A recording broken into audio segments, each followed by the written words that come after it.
Can we talk about the pig? Is it the most tragic character in the story? Well, I'm not sure if he's tragic. Pig got what was coming to him.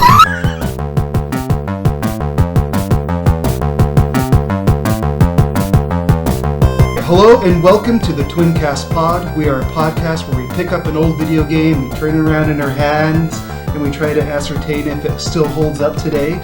My name is Clark, and today we have Cam, who is the ultimate weapon that is only rumored to exist.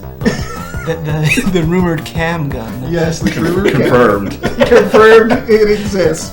And we have new to the podcast, but he's the man, the myth, the legends, because we've mentioned him in other podcasts. The man who's bringing the pork, Gene Peterson. Gene, thanks for joining us. Thanks for having me, guys. It's awesome. So yeah, if you haven't guessed already, we're talking about a classic Nintendo game. It's a franchise, actually. There's two of them in there, but it's kind of a forgotten franchise. I haven't seen really. I don't think Nintendo's even acknowledged it for a long time, other than just putting it on their digital services. So, and that is StarTropics, a first-party developed Nintendo game. So, just one more quick PSA here. We are a game club style podcast where we pick one game per month and we sort of play through it. We kind of bring our modern day perspective to it to see if it still holds up. And next month we are going to be talking about one of our favorite multiplayer mayhem games on the PlayStation, Devil Dice. It's also a really kind of... It's a hidden gem. Yeah, niche sort of game. So if you have a chance, pick that up, and we'll be talking about that next time. So, all right, well, let's talk a little bit about this game. It came out in 1990. So all of us were 8 years old when it came out in 1990. I know we're going to talk a little bit about this, but did you get it pretty soon after it came out, Gene? Were you around 8? I couldn't remember exactly. I don't think I got it that early. I was thinking maybe it was a couple years later, but I don't actually remember the exact year that I got it. I was thinking maybe more around 10. Okay. So maybe 92 or 92. something. Well, I do remember you had a Super Nintendo when it came out. Yeah, maybe. And that was 92. Was it? So, okay. Yeah. So, well, I mean, I might have got it early. Like, I probably didn't get it right when it came out, but I got it pretty early, I think. Yeah. It was done by Nintendo R&D 3. You know, it is first-party developed Nintendo game. And it was kind of catered to the North American audience. Yeah, and, I guess we can pull that up right now. This is very interesting in sort of Nintendo history in that it didn't come out in Japan.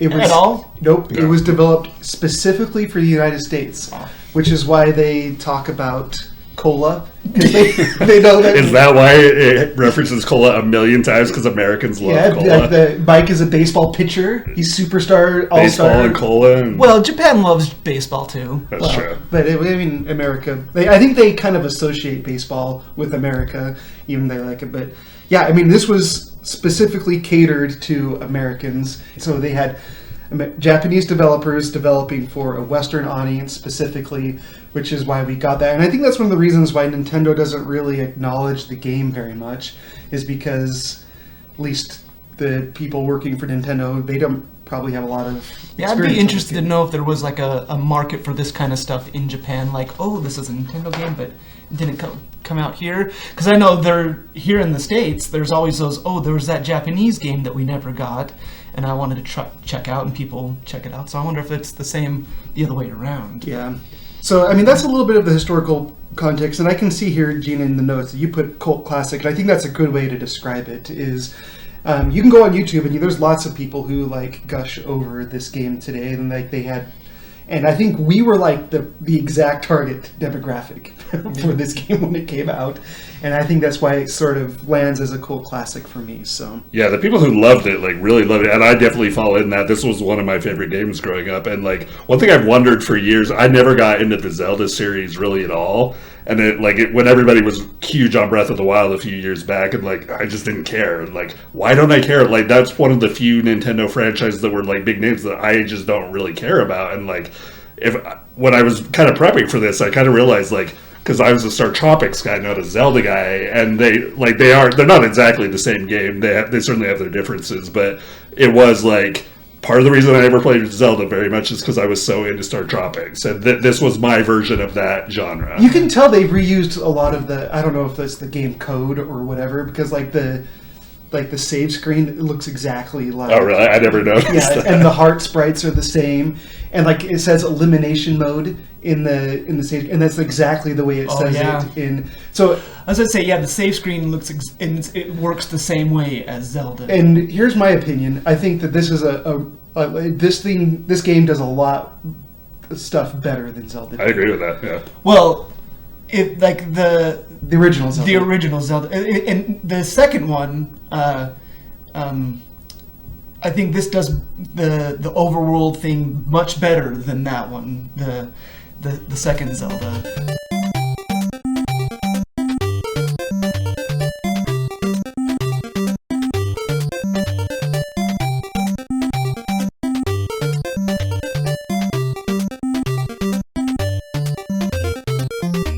I mean, let's get into the part now where we just sort of talk about our experiences with it, and this is one of the reasons why I'm glad that you're able to join in. Cam and I will talk about it, but really, this is a game that you introduced us to.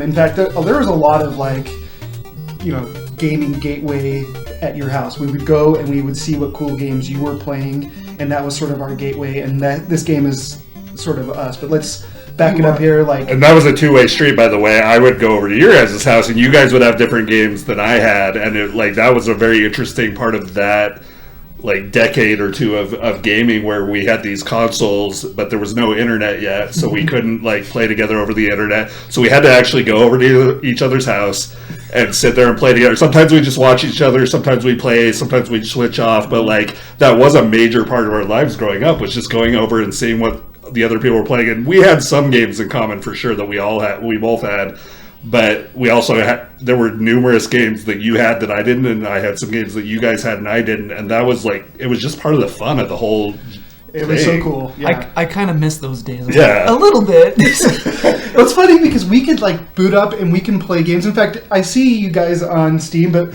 all the time, but James playing Dota. I'm not really into Dota, or someone's playing this, and usually I just boot up a single player game and I play it, because if we were in the same room, we would be playing together, I'm sure, but it's just not the same. There's a thing missing from modern games. It is, you can obviously still play multiplayer games really easily, but there is something missing from that, what that was of being together in the same room and talking and sharing that experience together. Yeah. So when did you...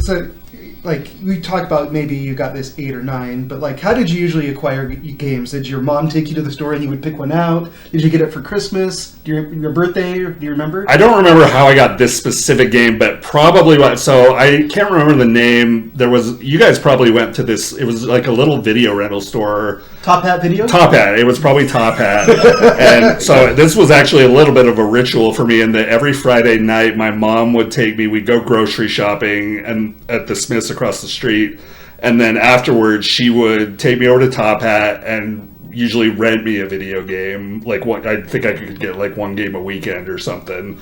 And that was also something different back in those days. You would actually go rent a video game for a few days or whatever.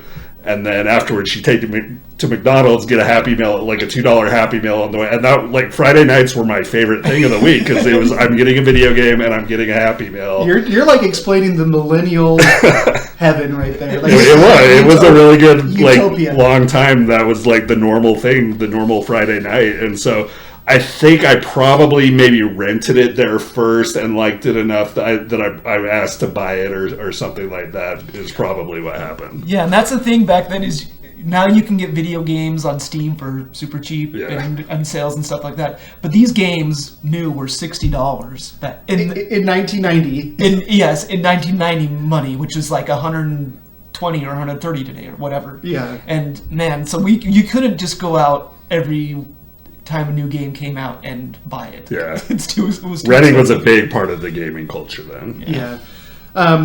Do you remember what kind of drew you to the game then, back then? What was it that sort of separated it from the other Nintendo games you had played? I mean, there were a lot of things. So it's just such a well-polished game. I do think, of the games at the time, this was maybe the most polished game I had ever played. It was The music's awesome. The graphics are, for that time, were probably some of the best graphics I'd ever seen. So, like, some of those cutscenes, like, are particularly high quality for the day. The gameplay was intriguing. Like, there's a lot of puzzles. It's challenging. Most of the levels aren't like crazy hard challenging, but like I think if there was like one thing that really drew me in, like certainly the storyline, because it does have a lot of things that appeal to me. Of like, it's got pirates, it's got aliens, it's got a submarine, it's got a robot. Like, there's so many different aspects. It's actually kind of funny just how many different topics it touches on. It feels like they have like a checklist. Like, okay, we need to bring this in for this demographic. What does an American boy want in his life? And like, they checked almost all the boxes. So I do think that was part of it, but also just the level of polish. It's like, I don't think I had played a game, and that's where it is like a cult classic for me. In the like, no other game was that polished for me at that age. Even if like it doesn't rate as well as Zelda or carry the weight Zelda had, like for me it was just a much better game. Yeah, I know you played it ahead of us recording here, but in between, you being a kid and playing it for this time, did you revisit it at all in that space? Probably not for. I don't think I had touched it for at least 20 years, maybe closer to 30. Okay, yeah. So this was really kind of re-experiencing some part of your childhood. Yeah, and the memories definitely flooded back. Like, there were some parts like, oh my gosh, I can't believe I would see something or hear something, and like memories would just flood back in. Yeah. All right, Cam, you can kind of speak for both of us, but we already mentioned we would go to Gene's house. But what were your impressions back then? Well, high level. By like seeing this game, the two things that kind of stood out to me first seeing it was the way there was an overworld. It looked like Dragon Warrior, which we had played. Yeah, that was a great game. Yeah, we played Dragon Warrior a lot, but it was different in that it didn't have like the random encounters and everything. The overworld in this game, it looked and played, and the music was great, like Dragon Warrior, and I loved that. And it felt like it had the effect of making you feel like you're a part of a wider world. Yes. Because of that. And I thought, and I remember thinking that's so cool. And then I remember when you jump down to the dungeon level and remember in comparing it to Blaster Master, even though the gameplay was different, but to me back then it was like, oh yeah, you're going around a little dungeon, little instance. And the graphic style changes too a little bit when you do that, which is like Blaster Master as well. And so those are the two games that I thought of playing it.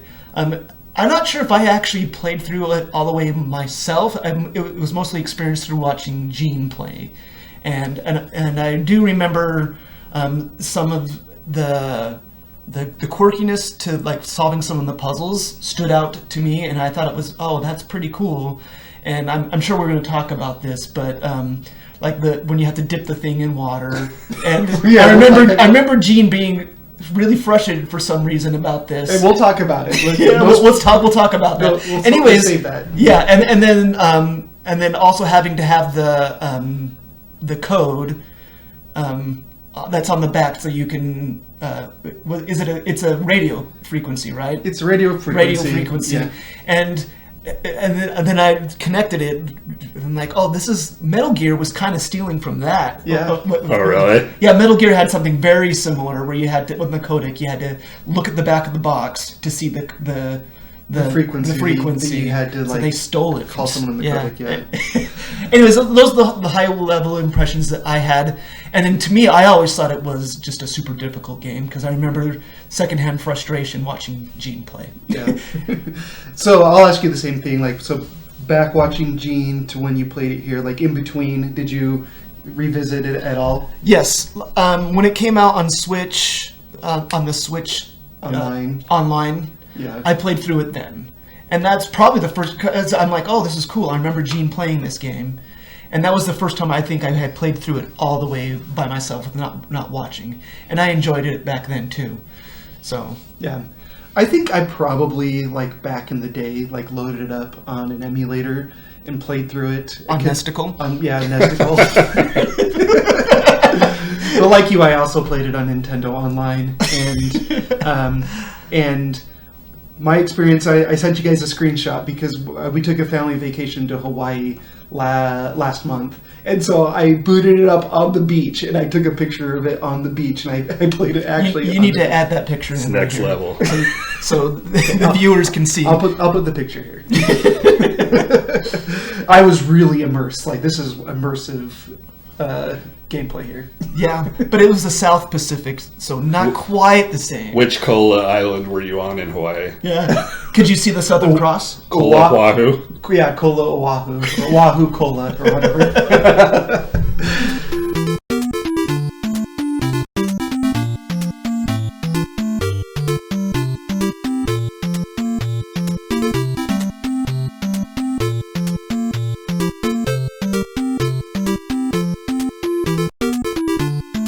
All right, well, that's our experiences with the game, and let's just talk about how the game plays. And we've hinted at some of these things, but let's sort of dive into it. So Cameron mentioned earlier, Gene, that it's sort of divided into two different kind of gameplay experiences. Maybe you can kind of walk us through that, like what are the two different kinds of gameplay, and what is the game like when you're playing it minute to minute? What are your experience through those two? Yeah, so I guess the two basic modes. There's the overworld, which it's kind of a top-down, maybe even 2.5. It might be considered like 2.5D, where you're just moving around the world, and so you're going to be talking to villagers is one of the major things you're doing. A little bit of exploring, though the map, there's no fog or anything, so the map's pretty revealed. But there are still puzzles in the overworld every now and then where you have to go find, like, there will be a path that's blocked or something like that you have to still solve within that.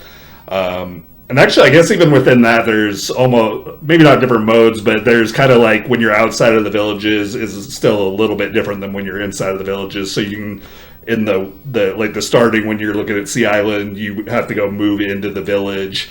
And one thing about that mode is being able to see everything. You can see that there's something over here that looks interesting that you want to get to, like the submarine or certain the castle or something on one of the other levels.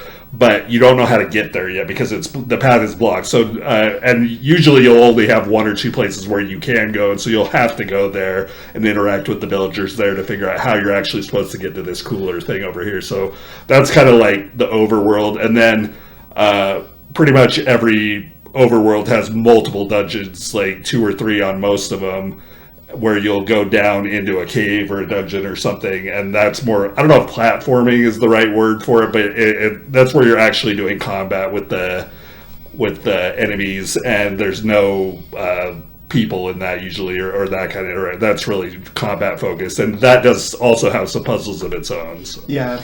I would like to say that those dungeons and the way you navigate them are pretty unique from any other Nintendo game. It's one of those things where you kind of like gotta get your feet under you, but once you get it under you, it's pretty natural. Yeah, it's pretty natural, and you get used to it. But basically, it's grid based, right? It's grid based, and there's tiles where you can walk freely around, but then they'll have blocked off tiles where you can only jump on them, and then you learn pretty quickly that if you jump on that tile, you can't move off that tile. You can only jump from that tile, and so a lot of the and it's only like 4 directions, right? Only up, down, left, right, and then so you have to. A lot of the puzzles require you to be jumping around and figuring out the right ways to jump, and I think it leads to some pretty interesting gameplay that you don't see in any other Nintendo game. I want to just kind of pull off this thread that you guys are talking about here, because I think Nintendo, this is an example of how they were just kind of the masters of their craft, and especially like putting secrets in their games, because they teach you pretty easy, like kind of hold your hand, like you're just in a room and you can't get out until you kill all the enemies, okay? Then the next room you get into, you can't get out until you actually, there's 4 little platforms there, and you jump on them, and there's a button, and you learn that, okay, that's how the button comes up, not how the door opens. And there's no tutorial on any of that. You just have to, I can't go back, I can't go forward, so I have to do something. I have to learn how to do something. And back there wasn't some companion that says, hey, I think we should come push this button over here. No, you just figure it out, and it's pretty simple and straightforward, and you figure out, but there's just even how simple the secrets are in this game, especially revisiting it, it's still that that like monkey brain part of it like scratches that like, oh yeah, I'm figuring this out. I figured that out. There's a false wall right here, and I figured that out. Yeah. There's lots of false walls. Yeah. And it's, like, one thing about the puzzles, and like some of them are very simple. You'll learn, like, you have to just step on a certain tile, or there's a visual indicator that there is a false wall there. But some of them are like, there is no indication that there's a false wall there. You would have to literally go check every single. You would have to like figure out there's no other way, and then like start walking, and like that's part of the difficulty of the game. Like some of the most, which is also to your point, the monkey brain, like it is fulfilling when you finally solve this really hard puzzle, but some of them are pretty hardcore, and like you would not figure some of them out easily. Yeah, but it does lead you to what it starts off by putting shadows like where the false walls are, and then it takes that away.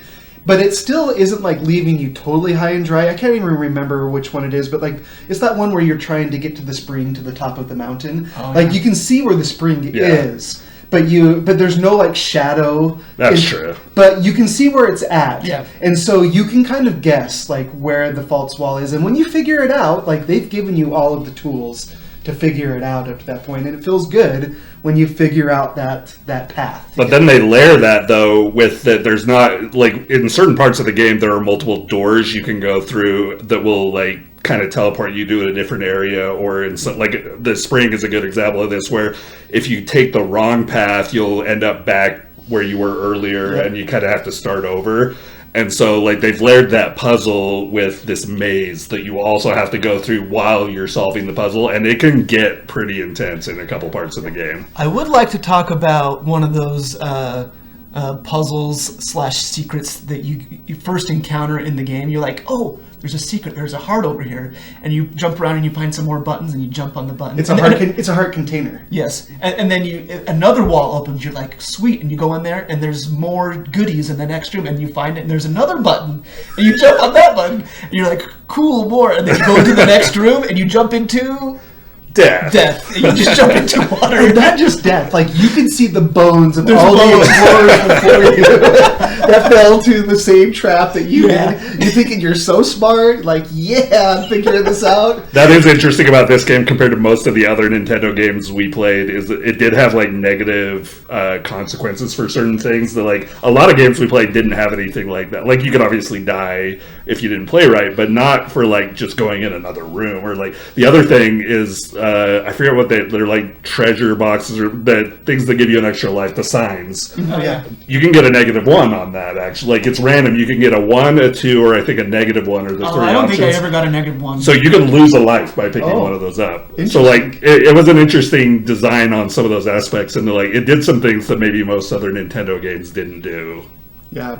Well, let's dig into some other parts of the gameplay. Well, first, I guess I want to talk more about the dungeons, because I really think that's the meat of it. But I actually want to maybe quick pivot back over to the overworld stuff and the exploration and talking to the villagers stuff. Did you guys find that stuff engaging in, like, today?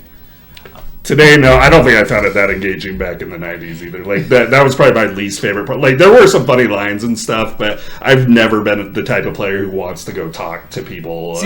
Yeah, and this game, like, forces you to go talk to everyone before you... Yeah, there are literally levels where you have to talk to everybody in the level before something will unlock that you can... Yeah, and sometimes they'll say something interesting. They're like, hey, I saw something wash up on the beach. And you're like, oh, okay, that's pointing to where to go. A lot of the times it's like, I'm the second oldest person in the Kola Islands. Wait, I just met the other second oldest person. You can't be the second oldest person. Yeah, and there's also like a beauty pageant thing going on, and you're like, okay. The writing, I do like the writing. I did think it was really funny, and there's also just like some interesting tidbit. Like you do learn about the world as you're talking to the people and what it's like.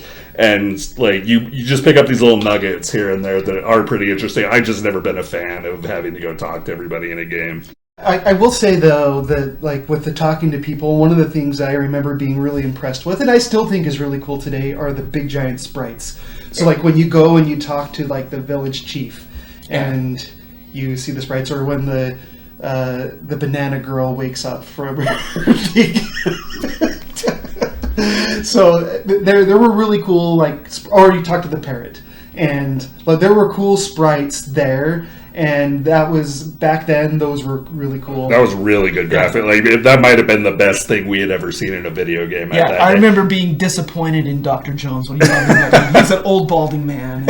And I think they had a little bit of animation to them too. Like the robot moves a little bit, you know. Yeah, that was cool. And just like the singing of the music and the sound, like it was just really well done. Yeah. Okay, so I mean, overworld a little bit underwhelming. Like I hated the maze stuff. Like I hated the whale level. Like when you're inside the whale and you have to you're just wandering around going to dead end to dead end. I suffered through it, but I don't know. Did you enjoy that as a kid?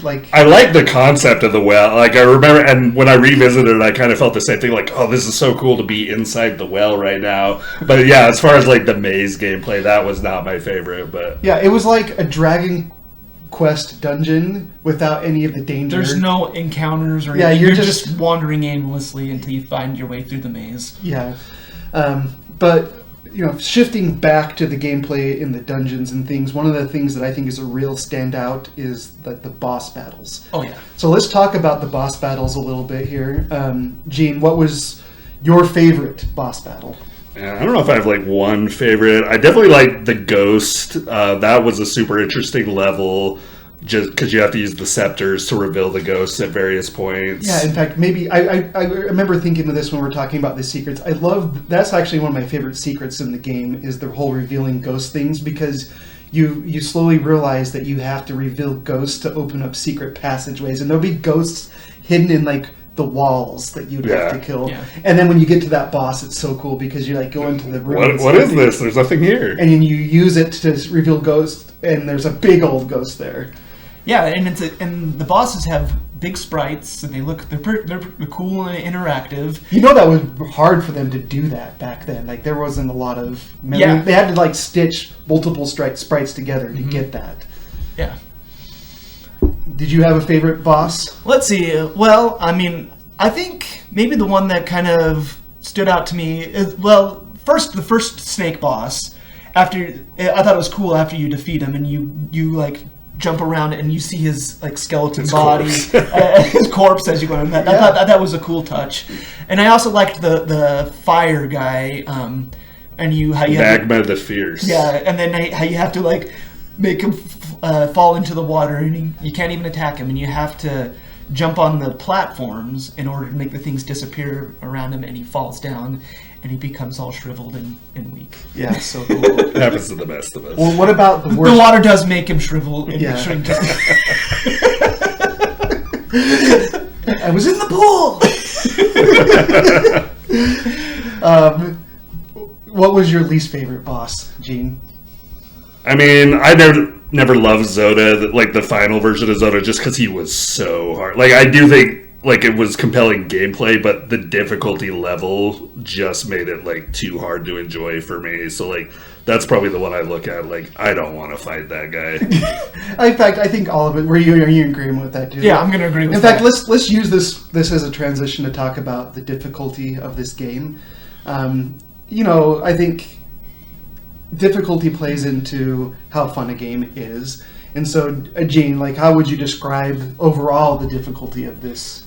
Generally, for a Nintendo game, I think it's actually pretty moderate on most of the levels. Most of the levels are not that. The puzzles are harder than the combat in most of the levels until you get to the spaceship. And then, there is a dramatic shift in the difficulty of playing in the dungeon and also of the bosses. And there's two bosses in the spaceship that are really hard. Zoda's true form and what are the jetpack guys? Silver jetpack jumpers. Those guys are really hard, and so screw those guys. Yeah. The difficulty definitely ramps up throughout the game. I do think the harder part in the earlier part of the game is the puzzles, but it is a hard game taken all together. It's a game you have to really know well to beat. And you've got to put in the time and the effort to get the skill set down, the muscle memory and the reactions to certain things. So it's a hard game that you have to put in and when I replayed it, I was save scumming a lot. I didn't want to put in. I think we did that. I didn't want to put in a lot of hours trying to beat it this time. But when I was a kid, we didn't have that, and I put in a lot of hours. When It was a hard game. When I was playing this game on the beach, and I kept every time I reloaded this game, I thought literally, Gene. I said Gene was a gaming god. How did Gene beat this as like whatever a 10-year-old? It was pure hours. Like I just put in so many hours into it. Yeah, you must have you were determined. I gotta grab something. I'm gonna grab your thing here. So, Gene, hold on to this. One of my core memories of watching Gene play this game is him playing Zoda, dying, and then trying to break his controller. Can you demonstrate Well, that? I don't want to break your nice controller here, but a little bit of a gaming temper for sure. And so at my Super Nintendo, I had this really nice Super Nintendo controller that was like a custom controller that had like advanced stuff on it where it would like spam the buttons for you and stuff. That one I actually broke. I slammed. I don't remember what game I broke it on. Probably Street Fighter. Actually, it was probably against one of you guys. Actually, we played that one a lot. But I actually took the controller and slammed it on the table, and it was broke. Like it still worked. I still had it for years, but the casing on it was. I had a little bit of a temper when it came to gaming. I remember Gene like trying to like snap it. Like, I would have lost my mind trying to beat that as a 10-year-old. I don't know how you did it, so you were a gaming god back then. Yeah, Zoda, you pretty much, like, if you don't have save states or rewinds or whatever, you just pretty much have to brute force memorize everything that he's doing. And you just, like, part of the strategy was just getting as many of the lives. Like, don't waste your lives on the easy parts. Like, you've got to get through those easy part of the games with all your lives and as much of your health as you can intact. And then there's opportunities to pick up better weapons, pick up more lives, pick up certain advantages. And so you had to take advantage of those things on the easier parts of the levels to make it easier. Yeah. It's a lot like some of like Teenage Mutant Ninja Turtles or even the original Zelda. It's like if you're playing as a casual like save scum, if you're going back and you're playing this in 2025 and you're a casual and you just want to experience it, I recommend everyone save scum it. You won't even have to do it that much until the last. I will say though that like there's been a few games where I've picked up, and if you decide that you want to master it and get good at it without save scumming, it's really rewarding to do that for some of these games. And I imagine that if you decide you wanted to do that with this game, that would be fun. You just need to go in with like a mindset that like, hey, I'm learning this game. It's like practicing the piano or whatever. You got to get really good if you want to. You got to be dedicated. Dedicated for it. So, okay, well, I think we're kind of getting to the end of talking about the way this game plays. I do want to like if there's anything that we haven't hit on that you guys gameplay wise that you guys want to make sure to call out. Like, well, what about like the upgrades? Like, did you guys like the upgrade systems in this? Yeah, I kind of felt like you got your upgrades to your yo-yo a little late in the game. I wish they would have given you that a little earlier. But for the most part, I thought they were. And you made a comparison to Blaster Master, and the upgrade system's a little bit like Blaster Master, where like when you take damage, your yo-yo gets powered down. Yes, and I don't like that. I forgot about that when I was playing through it again, and I thought I was losing save state or something just because I was on like a new emulator, and it took me a while to realize, I don't have enough health to use that thing anymore. And that was an interesting mechanic, actually. It is a very interesting. It's kind of like a feast or famine. It's like it punishes you for playing bad. Yeah, because the game gets harder as you play worse. Yeah. So, yeah. Well, I mean, what about the other like? It's really interesting because they bring in these like really cool special attack things, but then they never use them again. Yeah, there's a couple of them that you use for like a boss. There's the one that splits into two, so you can hit the boss there's the double boss. The star, it's like a ninja star or something. Yeah, you throw it and then you hit it again and it splits into two. And I thought that was cool. But that's like the only time you use that. Yeah. There's like the spike shoes. Like you only use that like that one level, like in it like the snowman. Yeah. The snowman. And one thing that I thought was cool, but they only did once, was you got those special shoes that made you so you could jump farther. Twice. There's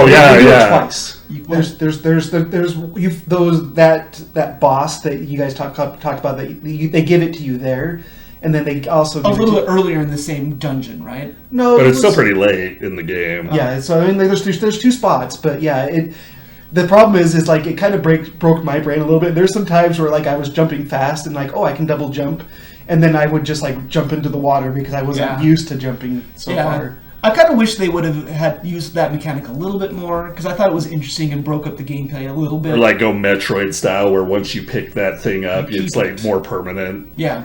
But that's another thing about the gameplay is like when you pick up these special items, you really only have them for that dungeon. Because I remember picking up some of like the torches and stuff like that, and I was saving them, and then I beat the dungeon. But in the next dungeon, they're gone. Yeah, they're not there anymore. Yeah, it's not like other traditional RPGs where you save all your items to the end of the game and you have it and you basically never use it anyway. Yeah. This is use them or lose them in this game. So yeah, I thought that was interesting how like the items are kind of one and done. I thought there might have been more room to explore some of those items or give them more to you. Yeah, unfortunately. Anything else? I just hit on a couple of the puzzles. Like those are some of the more interesting things. Like and some of the harder parts. Like when you're in the submarine, there's a couple interesting levels where you have to submerge the submarine, and there's also walls you can go through. That is one of the harder puzzles actually, because there's certain parts of it where there's nothing marking the walls you have to go through with the submarine. And I remember originally it took me a long time to figure that one out. It was very frustrating. Are you talking the part where they give you coordinates? And they're like, you're 19 and 55 north. That level does it for sure, but I think there's an earlier level too where there's an unmarked wall you have to go through, or it might be an unmarked submersible, because there's certain spots where you can submerge the submarine and go to a different spot that are marked, but there's also spots where you can do that where it's not marked. It's like, yeah.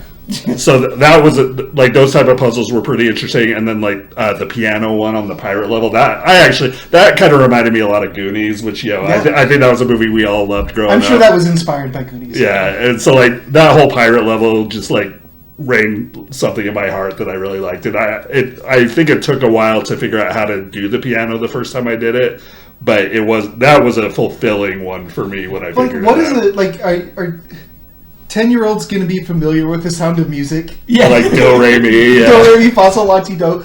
Like, I don't, how did we figure that?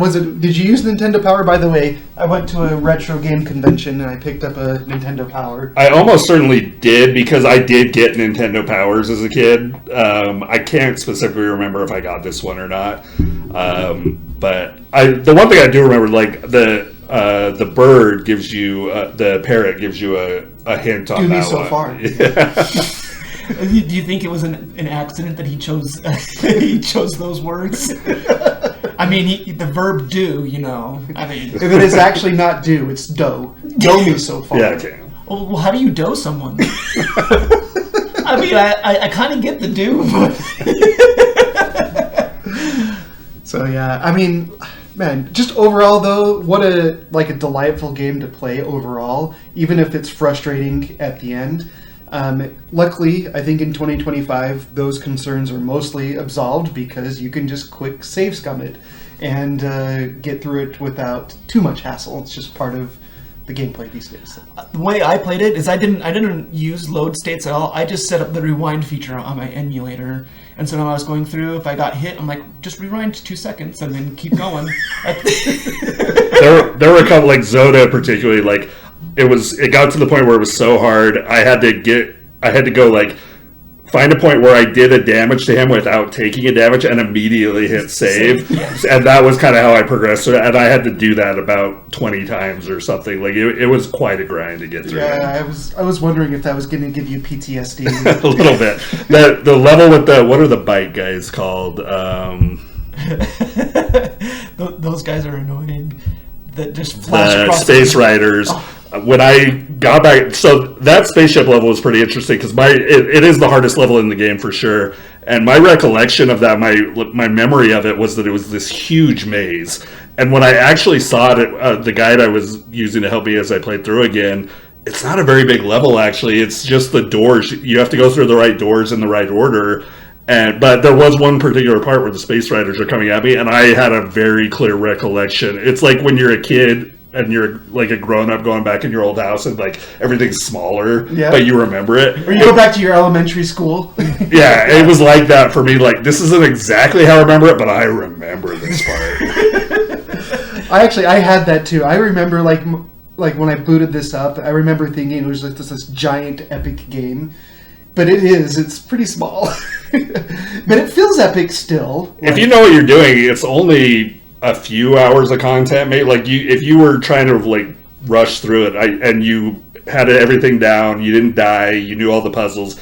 It's not a ton of content, but it is when you don't, when you have to solve the puzzles, when you're dying. It's a long game. Yeah. So it feels epic. Yeah, even if it does. Even if the map layouts themselves aren't, like you said, they're small. So.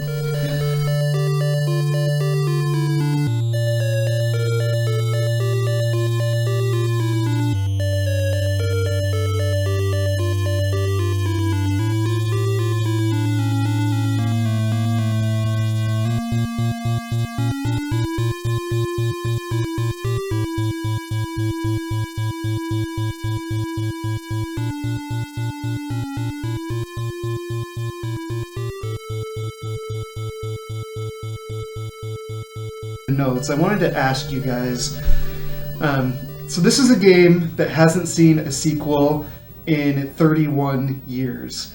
The only sequel came out in 1994.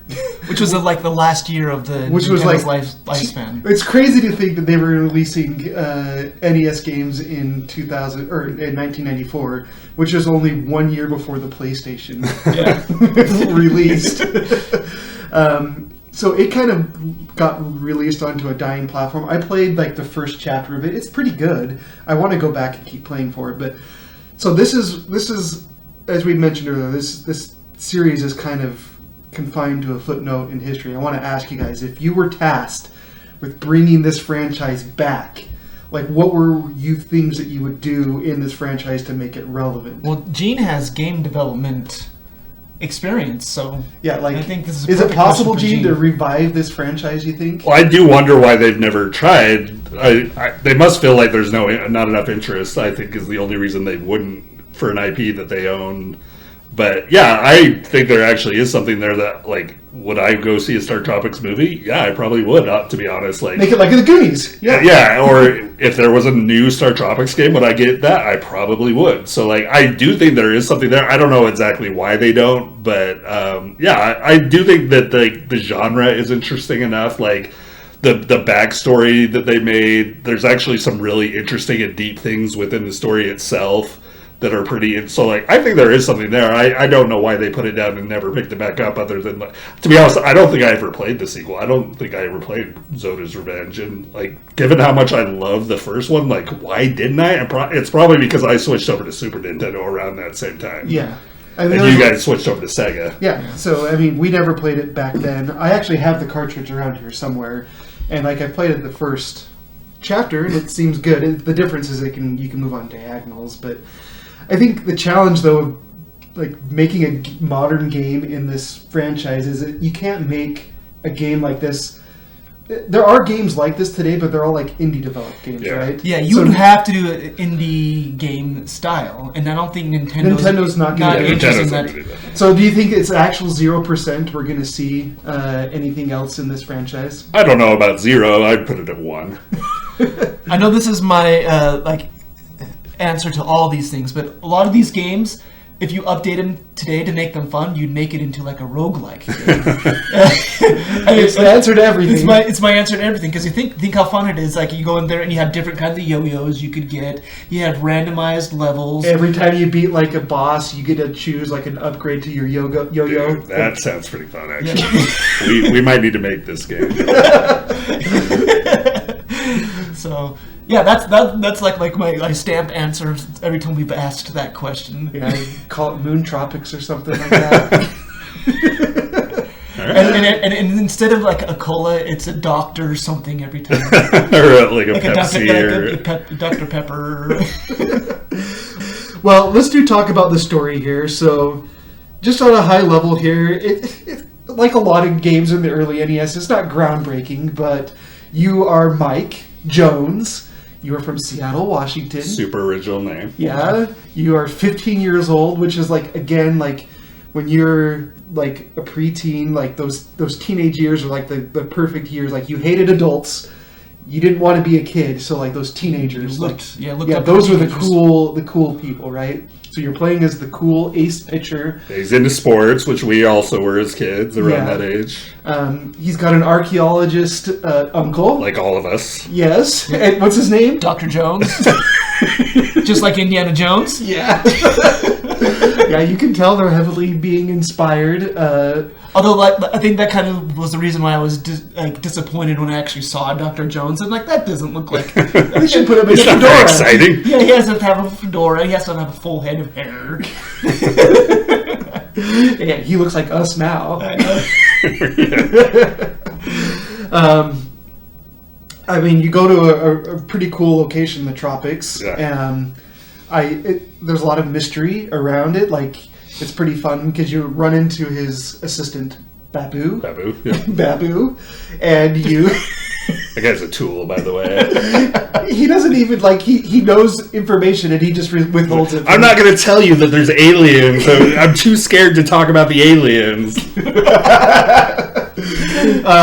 These are all like the high levels, and really, it honestly isn't much deeper than that. But I want to ask you though, like, maybe give both sides of the coins. Like when you were 10 years old, Gene, did this story do something for you? It did, like I was saying earlier, just the different aspects that, like, it touched on pirates, it touched on sea, and also, like, you touched on the setting. Like, it was, like, a really interesting setting that I don't remember any other game around that time that had, like, been in, like, South Pacific or kind of that area, and, you know, island-based, and... Like, I wouldn't call it an educational game, but it exposed me to some things I'd never heard of the Southern Cross before. Yeah. And so, like, now which is a real thing. Yeah, and so, like, it's exposing me. So it was an interesting game from that perspective. I do also think, like, there is, like, something to the story. Like, there's this, like, race that has been genocided or whatever. That it's pretty serious stuff. Yeah, and, like, you're basically saving a whole race of aliens, and you don't find that out until the very, very end. Yeah. But, like, there is some depth to the story. They just hide it all until the very, very end. Yeah, the name of that race, the Argonians, which is like if you guys play any of like Skyrim or Oblivion or any of those Elder Scrolls games. A little bit, but there's the race that like the reptiles, they're called Argonians. Well, then they ripped that off. They totally ripped them off. Yeah. Well, they're not the only ones to do that too. I think that came from like a book or something back. I mean, we'll talk a little bit about this, but playing it today and interacting with the story today, it made me think of a little bit of like Ancient Aliens. Oh yeah, a little bit. Yeah, these little ancient aliens. Definitely has that aspect to it. Yeah. Well, we just barely watched Stargate. Which you guys ever see that? Oh yeah, that's a great movie when we were growing up. It's like that too. It's like these. You got this sort of like primitive society, but then you got this like, super advanced society coming in, or aliens coming in and doing stuff. On that topic, by the way, I love how, like, I can't remember all the things. There were a couple things as you're talking to the villagers, like, oh, we can't do that. We don't have that skill set or technology. And then they're, like, repairing your submarine for you. Like, yes. And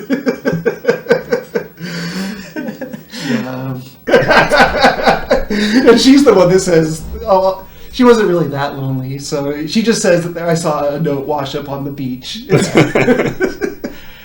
One thing that always miffed me is like at the end of the game, your uncle comes to you and talks to you. He says, "You need to get on that spaceship over there." And he goes, it's like, you 15-year-old kid. You 15-year-old kid. I can't do it. You need to do it.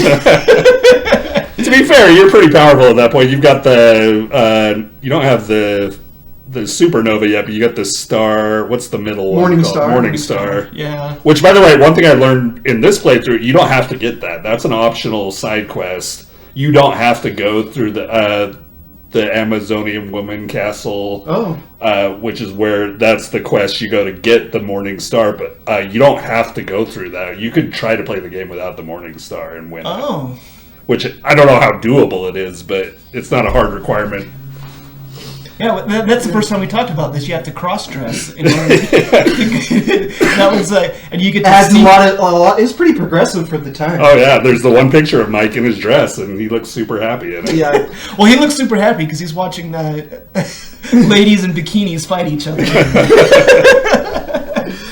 Yeah, well, and, I guess this is all tying in with the story here. Actually, I think both of you have commented on this too in our text thread, but like one of my favorite parts of this game is when you actually beat it and it like goes through all of like your journey in like portraits on there. I thought that was amazing. That was my favorite part. That was my favorite part of the whole game. Is watching the little vignettes that come up of the portraits of you fighting the bosses. They look so cool. Like, oh, there's this big old snake that you're fighting. There's the big ghost. It takes you back through the journey you just went through, which was really hard, and it does it in a higher quality graphics version with some like really poignant music playing. And it's probably my favorite part of the game too. And this time again, when I played it, like I kind of felt the same thing I did when I was a kid, and like that was a really cool part of the game. It's like one of those endings that actually you felt rewarded. Yeah. It's like, oh, here's an actual cool reward for beating the game. Because a lot of Nintendo games, when you beat it, it's like, thanks for playing. Won. Thanks for playing. You are a winner. Yeah. But this one, it gives you cool vignettes, and you get to see like your progression as the hero. And I just think it's... And what's the final picture? He's sticking bananas in his Which they talk about, but you didn't actually get to see it. And now, he actually had the bananas in his ear. And why does he still have them in his ears? Yeah, he gets back to Sea Island, and he still got him in. Like, you talk to someone, and he's like, "Oh, I got to take my bananas out of my ears." Well, I in my head canon, he's like not taking the bananas out of his ears. He's just like jokingly holding him up and taking a picture like he's taking him out. That's just the kind of cool guy he is. When I imagined that though, I didn't imagine like them stick. I thought he like mushed them into his ears, which is probably worse, I guess, because that would be hard to get out. But like, I didn't imagine the bananas sticking out until I saw the picture. Those are either really small bananas, or he has really huge ears. You can train him. You're the expert on small bananas. Like, what do you think? I think, or he's maybe just like a really big guy. I don't know. Really big mammoth guy with little tiny bananas. Anyway, yeah, like, so yes, the story is like simple today, but I still think it's effective, and it's like it does a good like cross section of the way storytelling was at the time, and I think it probably is like one of the pinnacles of storytelling on the NES at that time. And speaking of like stealing stuff, like it did steal a lot of things from it. Like the whale was basically straight out of Pinocchio, right? Like you have to light a fire to get out of the whale, or straight out of the Bible, or well, both. Yeah, it touches on both those themes. Like the piano was, and the whole pirate island was a little bit reminiscent of like. So I think they did take like a lot of pop culture references or popular things at the time, and like, what if we wove all these things together? And which they did a good job of. The weaving was really well done, and it did provide a really good experience, but they also stole a lot of things. Give that to me though. I love that stuff. Yeah. We loved it when we were kids. We loved it. Yeah.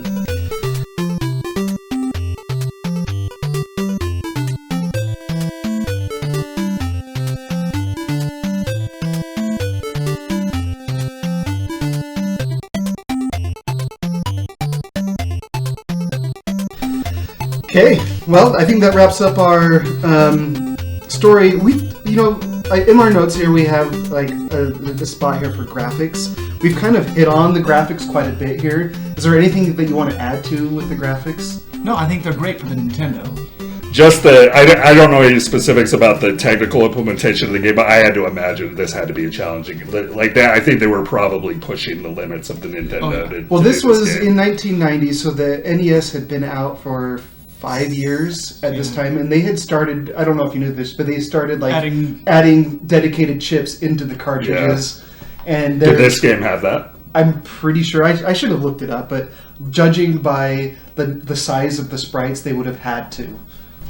Let's get into a quick conversation about the music. And Gene's going to help us here. He's got his laptop. He's going to play a couple of the songs as we talk about it. So before we dive into some individual tracks, just want to ask you about your general thoughts of the music and how it adds to this game. Cam, let's start with you on this one. Well, when you're playing through it, it's not like annoying or anything, but you do notice that it's kind of repetitive.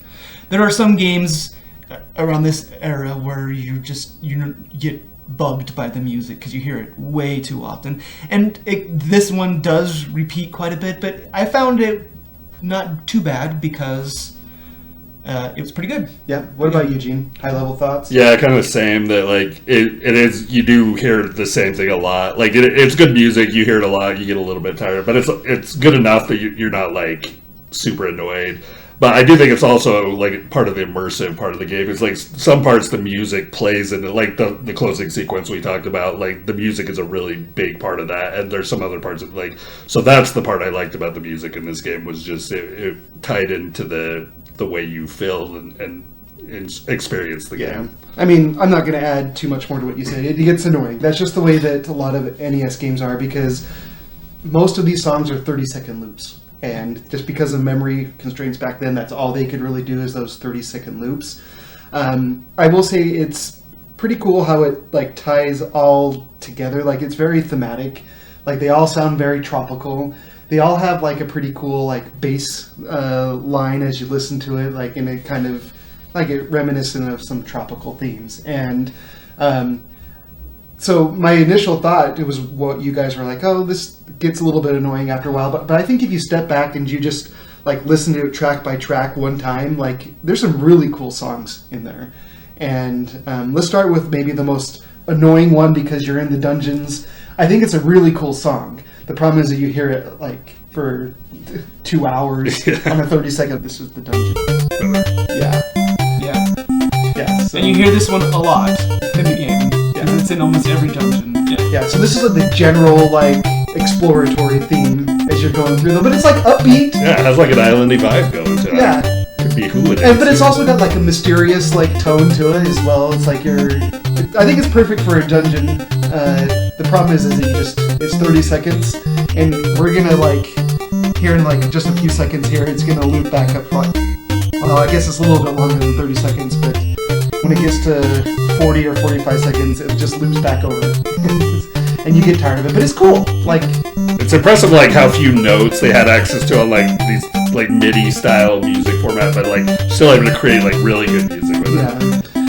Cool. Let's go to the next one that I had pulled out. And if you guys have one that you wanted to pull out too, but like this one's the subsea. I love the music as you're exploring with the subsea. Like yeah, it has kind of an exploratory feel to it somehow. I don't know why, but maybe it's the game that associated that for me. But like it felt appropriate for what you were doing. Yeah. So like this one feels just more nautical, right? And it feels like I don't know, like innocent, like you're off on an adventure type of thing. So it's pretty cool. All right, let's go to maybe we don't have to go to all of these here. Oh, we got to listen to Captain Bell's Legacy, right? Here's. This is so pro. Like when I heard this one again, I was like, oh, this was a really cool part of the game. Yeah, like this is all mysterious, right? And it makes you feel like you're like solving some sort of like hundreds-year-old mystery, like you're in the Goonies or something, right? It's very Metroid. Like it reminds me a lot of Metroid. Yeah. So cool. All right, let's go to the next one, Gene. Let's see. I put this one on here, and I just put LOL because they literally just put in "My Country 'Tis of Thee." Like this is the whole thing about making it an American game, right? And this is when the ship I never thought of it that way, but yeah, that probably is true. The ship is sinking. Well, you guys notice all the other American... all the other American references, like the code is 1776. Oh, yeah. And oh, man, I hadn't even thought about like that one. the other code is like 747, like a jet. Yeah, I heard that was a nod to Boeing. Yeah, so like there's just all of these American... I was like, oh, well, they have "My Country 'Tis of Thee." Yeah. By the way, on the 747, we didn't talk about that. So yeah, let's talk about that. That was a unique thing to this game, that you had to take this thing out of the manual, immerse it in water to get a code out of it. And so my interesting story about that is when I bought the game, some other kids in the neighborhood had heard I bought it, and they asked if they could borrow the manual from me because they had rented the game. But you know, when you rent the game, you didn't usually get the manual with it, and I didn't know why they wanted it because I wasn't that far in the game yet. And you can take the manual, and I didn't know until I got to that part of the game where you have to get the code out of the manual. I was stuck. I couldn't get past it. Like, this was pre-internet. There was no way to... You couldn't go Google it. No. There was no way to get past it, and I had to, like, go... And not only did they borrow it, they actually did the immersion thing. I never got to do that. I own the game. I never got to do that, and they never gave it back. Like, so, like, I did finally... I can't remember if I got the code out of Nintendo Power. I think I might have just asked them what the code was.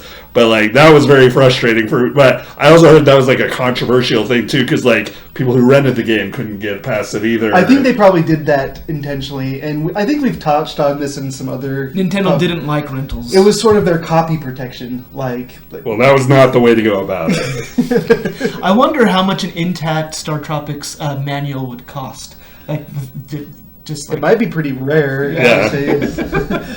I do think that it is reusable, because like I saw someone do a YouTube video on it. I saw him dunk it in there, and it appears, but then it disappears as it goes. Oh, it wasn't like permanent? I didn't know that. Yeah, so they could have given it back to you, and you still could have done it. It was warned. So just, oh man, how do you take somebody else's thing and like do that? Oh, it's frustrating. Yeah. All right. Well, yeah. Let's go back to let's see, which one is this? Do you have the one that?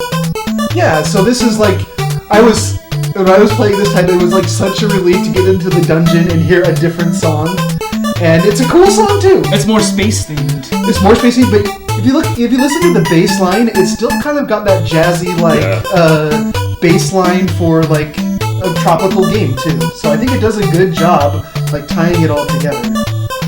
Yeah, it has kind of that lasery twang to it though, to give it more of a sci-fi.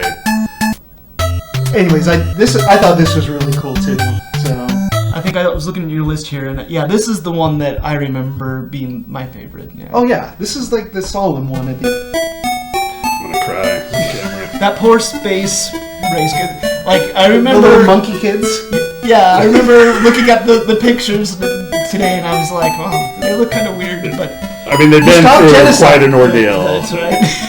And it was really nice of the people of Sea Island to take them in and shelter them from the rest of the world. We didn't hide those ancient aliens. And share all I'm their curious how that like played into the sequel, because I never played the sequel. Like, was that a major theme of the sequel? I think they go back, because I know Mike can talk to them like subliminally, right? Yeah, he's talking. They come into his mind in like the opening sequence. Yeah, that's one thing I remember. And I'm not sure if they went back to their home planet or I can't remember. Anyway, this was a pretty cool way to end it on like sort of a solemn song that like, hey, something serious actually happened here. But then right after this, you take the bananas and you pour them out your ears. And it was super nostalgic because like we talked about earlier, but you're seeing all these pictures of what you just went through to this music. It was cool. I really liked it. We've talked about this a lot in some of our other podcasts, but I want to give you or ask your about like opinion on this kind of music. Like this is, you know, a specific genre of music like chiptunes and stuff like that. Like, does this do anything for you? Like this style of music, like, is it mostly just nostalgia, you think, or do you think there is something more to this like style of music? I mean, it's not something I would listen to just like on a daily basis on my own, but like I do think it's a huge part of gaming that like music is a really important aspect of video gaming in general, of just how it ties our emotions and our, you know, the user experience, the UX of what you're actually experiencing as a player, as a person. Music is so core to that, and one thing I noticed about myself is that games that have good music tend to be games I want to play more. Well, I mean, if you, just like this song right here, it ties into my nostalgia thing because it brings up the part in the game and helps me remember the feelings I had when I played it. So I think, yeah, just like what Gene said, it helps. The music is a huge reason why I love retro video games. Yeah, and I'm sure I've said this before, but like, it's a really interesting like slice of time where we're like, there's all of these musical limitations, right? And we've talked about it, how most of these songs aren't more than like 30 seconds to a minute, so they had to be really judicious in how they do it.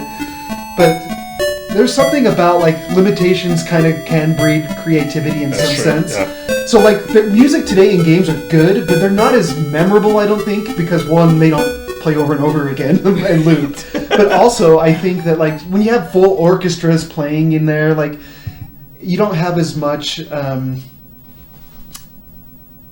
I think the melodies kind of get lost in those full orchestras. The complexity of it. Yeah, the complexity of it like sounds awesome, but you don't remember it as much.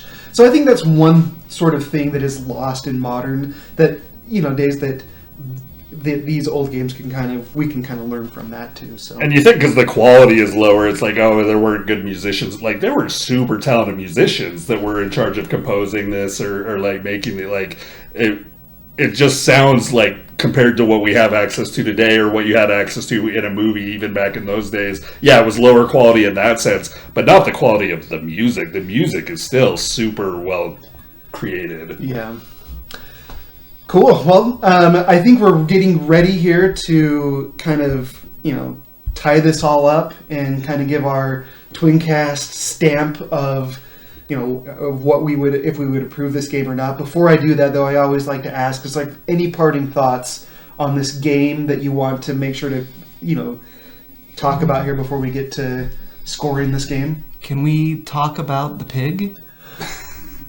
Is it the most tragic character in the story? Well, I'm not sure if he's tragic. The pig got what was coming to him. One of the first things you do in the game is you go into the island and you have to like talk to everybody. And it could be the very first thing you do is walk up to this pig. He is the first character you see in the pig. You walk into the town and he's just kind of in his pen. If you go walk up to the pig, he instantly turns around and shows you his butt.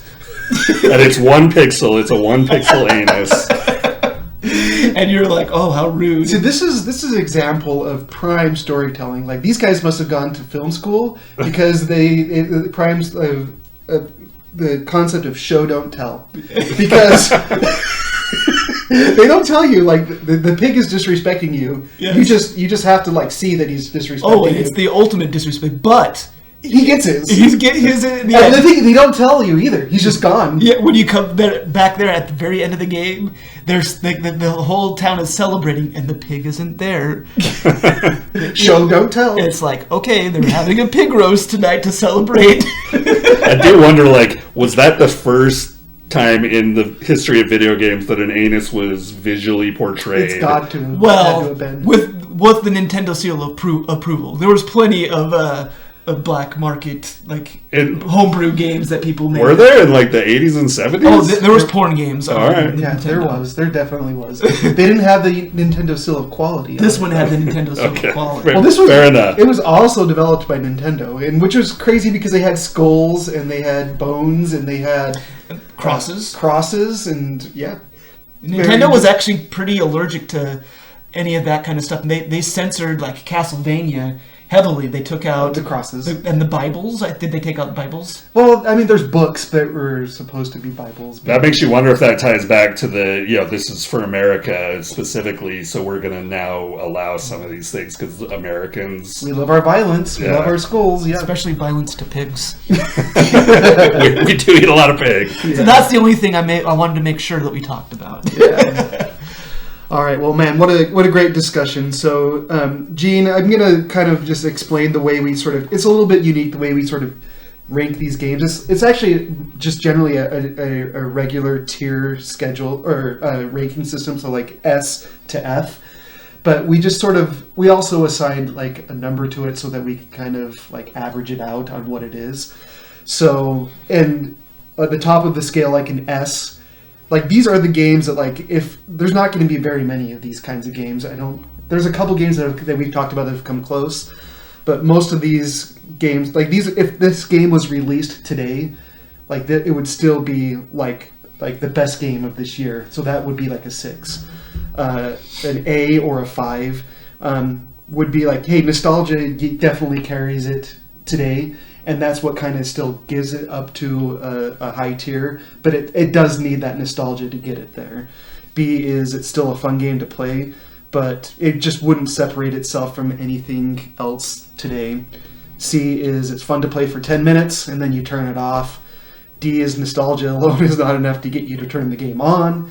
And finally, F, not only is it not good today, it was not good back then. So...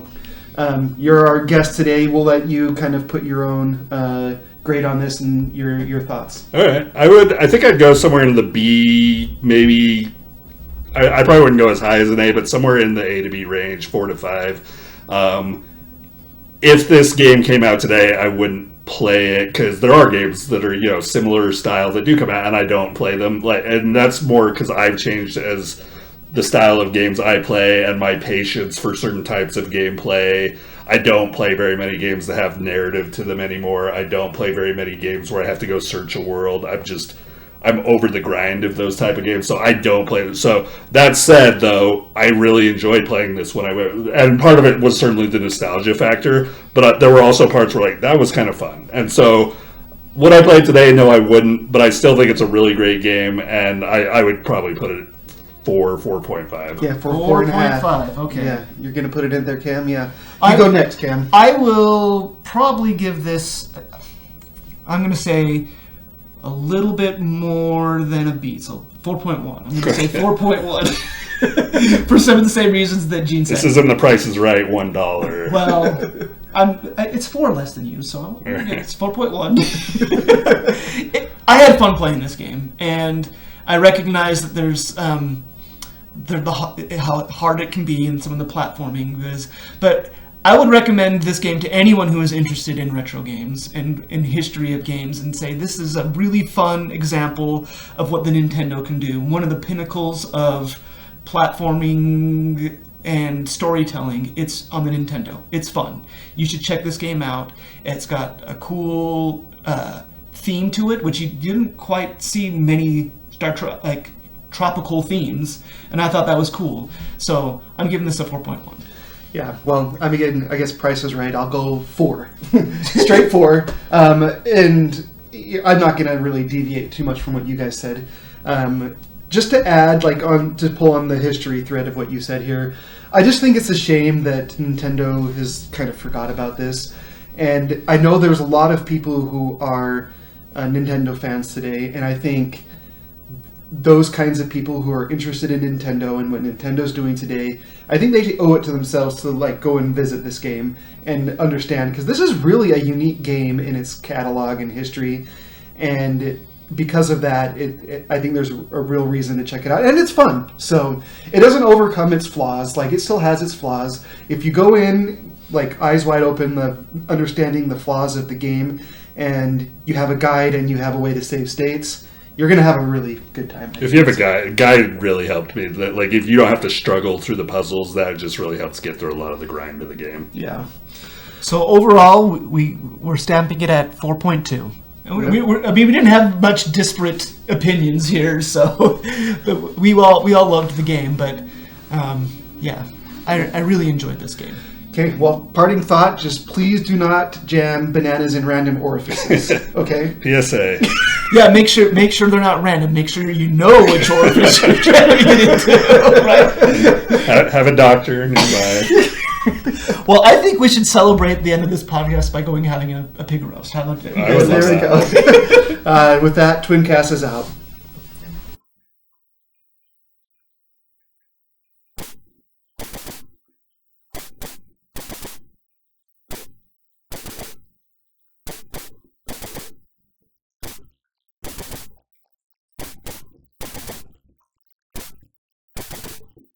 Okay, let's everyone do a sound check. So put your headphones on. And Wait, where are my bananas? I don't want to hear Gene. I don't want to hear Gene's. Save that quality humor for the cast.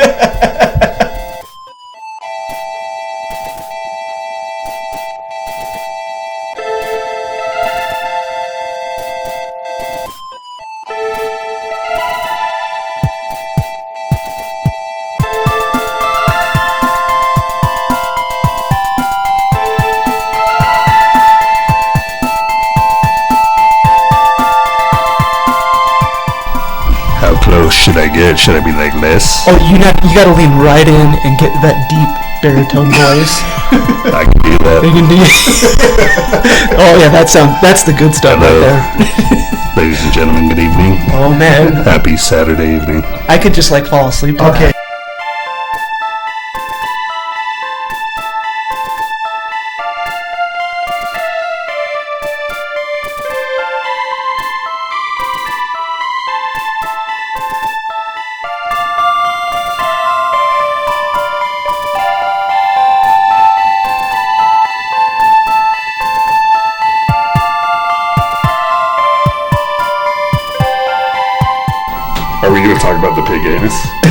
It'll come up for All right. sure.